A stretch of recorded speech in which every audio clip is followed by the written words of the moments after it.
નમસ્કાર દર્શક મિત્રો, જનાર્પણ ન્યૂઝમાં આપનું સ્વાગત છે। વડોદરા ખાતે વડોદરાના સાંસદ ડોક્ટર હેમાંગ જોશી દ્વારા આયોજિત સંસદ સંસ્કૃતિ સંગમ સમારોહમાં બીજેપી પ્રદેશ ઉપાધ્યક્ષ અને રાજ્યના પૂર્વ ગૃહમંત્રી ગોવર્ધન ઝાડફિયા ઉપસ્થિત રહ્યા હતા। આ પ્રસંગે ધારાસભ્યો ઉપસ્થિત રહીને સાંસ્કૃતિક કાર્યક્રમો માન્યા હતા। આ પ્રસંગે ઓપરેશન સિંદૂર અને ભાષા અનેક પરિભાષા એક વિષય પર શોર્ટ ફિલ્મ મેકિંગ સ્પર્ધાનું લોકાર્પણ કરવામાં આવ્યું હતું। વડોદરાના સાંસદ દ્વારા યોજાયેલા કલા અને સંસ્કૃતિ સંગમ સમારોહમાં સ્થાનિક કલાકારો દ્વારા ભવાઈ અને ગરબા સહિતના નૃત્યની પ્રસ્તુતિ કરવામાં આવી। સાંસદે પ્રશિક્ષક ઉદ્બોધનમાં વડોદરાની કલા અને સંસ્કૃતિની વૈશ્વિક ઓળખ વિશે જણાવ્યું હતું।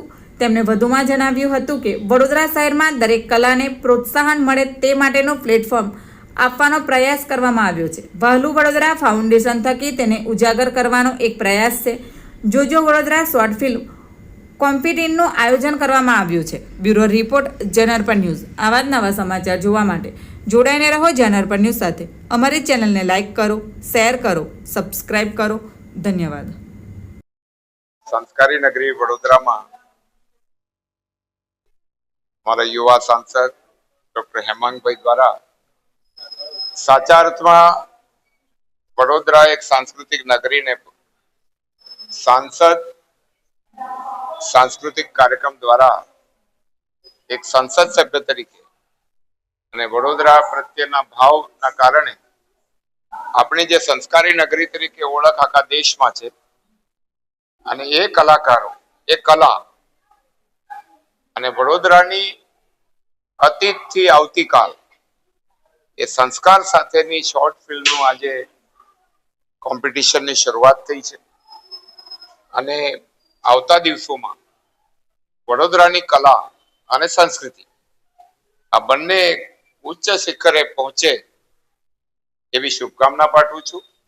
અને સાચા અર્થમાં એક કલ્ચર અને સંસ્કૃતિ અને સંસ્કાર એ સતત વહેતો પ્રવાહ છે। કદાચ બહારના આક્રમણોએ આપણને અવરુદ્ધ કર્યા હોય, પરંતુ ભારતનો જે મૂળ તત્વ છે, દેશના પ્રધાનમંત્રી આદરણીય મોદીજી પણ જે રીતે વિકાસની સાથે વિરાસત, વિકાસ ભી વિરાસત ભી, એટલે સ્વાભિમાન સંસ્કાર સાથેનું જાગરણ હેમાંગભાઈ કર્યું છે। એમને હૃદયપૂર્વકની શુભકામના અને અમારા વડોદરાના બધા જ કાર્યકર્તાઓ આને ખૂબ સાચા અર્થમાં ઉઠાવીને પ્રજાને આપણે અહેસાસ કરાવીએ કે અમારી જવાબદારી માત્ર શાસનની નથી, અમારી જવાબદારી સંસ્કાર અને સંસ્કૃતિની પણ છે અને એનો આજે સાચા અર્થમાં પ્રારંભ થયો છે। ખૂબ ખૂબ શુભકામના।